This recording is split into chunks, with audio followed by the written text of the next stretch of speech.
And welcome back to another video. And after customs and yeah, also is man weer in die bakkie in. But Wes with me today.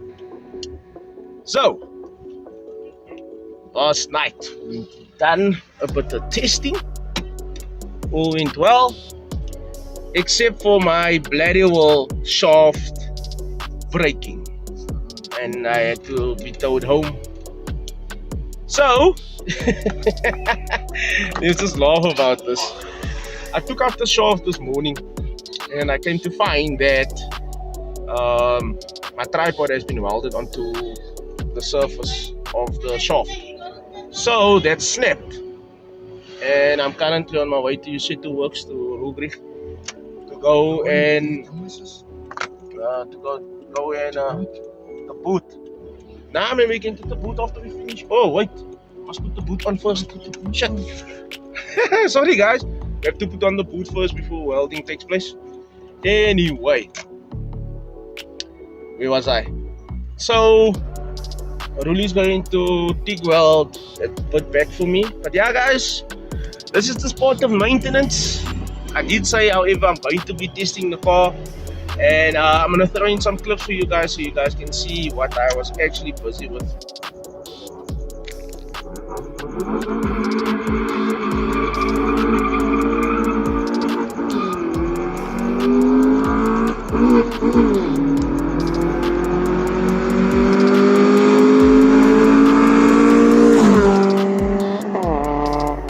Yeah guys, let's go get it.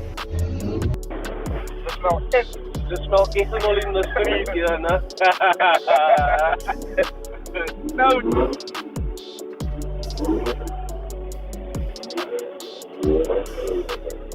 Oh, are you mad? Oh no, are you mad?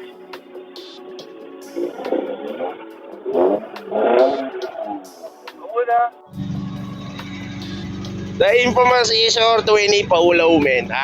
Wat zei je niet? How's it, Mr. Rully? Zij rijdt niet ethanol, papa. Zij rijdt niet ethanol. Check that out, guys.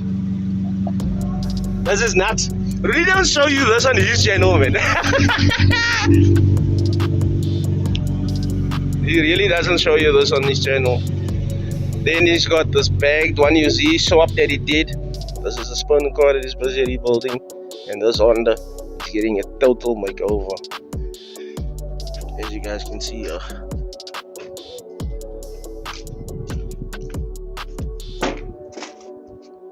Weg! Guys, we are at Yosetsu works. I've just shown you the work that he does, and he's currently going to weld my shaft again. Shaft is the new boot, and yeah, this car, however, wow, the amount of work that's gonna need to go into this vehicle is astonishing. But I trust the process, and I know this man can do a job well done, because look at this, guys. That is a totally fabricated piece to go back in there. So this car is gonna be very, very stiff as soon as it's done here. Really doing that type of work, and then he's got some more goodies for me here as well. Let me show you guys.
Mr. Ruli. Thank you for helping me sort out my shaft and strengthening it. I can actually show you guys the brilliant work that is done on the shaft. So yeah, if you need any weld work, fabrication, branch welding, exhaust welding, anything, motor swaps, doesn't matter. If you need work done to your vehicle, I'm gonna link his number in the description box down below and hit him up, guys. This guy does wonderful work. Once again, my friend, thank you for helping me out. Yeah, so on to installing this new shop, the current shop with the new weld. Sha! Beautiful work done. Top is old work. City wants nothing to do with it, but this here, the lighting is bad, so I'm gonna flip it over and show you guys in a different light. Okay, so we're back at home now. I forgot to show you guys what the tripod looks like, but this is the outcome, and I'm just going to pack it full of grease quickly. MS grease only, Castrol, and then yeah, Wes is busy with intake. Put another piece of cutter pipe there. So now he's going to be adding it onto this one so we can take it out by the light and listen to what the car sounds like. So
near me because it's like kind of windy now. I managed to however fit the shaft back. Shaft is welded up as you've seen previously. We cleaned up everything. Let me just show you quickly. That there's no more grease at the bottom of it. See, it's nice and clean under here, even the box. So yeah, see, tying up the wheel. We're gonna drop the car down, and then we're gonna tie the center nut or the main nut in place, and then put the hubcap back, and then give it a start and see if the shaft is 100%. Because yeah, guys, this thing took a beating last night. In my mind, in my head, new year come, new start ahead. Darkness fade forever